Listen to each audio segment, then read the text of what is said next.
Барлықтарыңызға сәлем, бұл One Fact каналы. Бүгінгі видеода сіз білмеген Minecraft туралы One Fact айтатын боламын. Ал видеоға кеттік.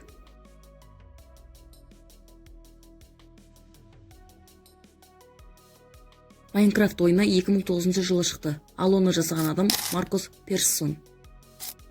Minecraft'тың алғашқы аты Crave Game болған. Creeper бактың нәтижесі.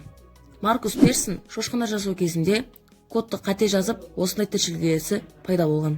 Қазіргі таңда Creeper Minecraft'тың символы. Minecraft әлемдегі ең көп сатылған ойын. Minecraft'тағы күн мен түн біздің өміріміздегі 20 минутқа тең, яғни күндіз 10 минут, кешке 10 минут. Ойында 400-ден астам әртүрлі блок бар. Стив пен Алекс ойындағы ресми кейіпкерлер, бірақ олардың тарихы толық айтылмаған. Ойында биіктіктен құласаң, бірақ суға түссең, аман қаласың. Ойындағы жителдердің тілі жоқ, бірақ олар әрқашан хым деп сөйлейді. Осымен біздің видеомыз аяқталды. Келесі видеоларда қандай ойын туралы One Fact дайындайын, соны комментарийге жазыңыз. Және лайк басып, каналға тіркелуді ұмытпаңыз.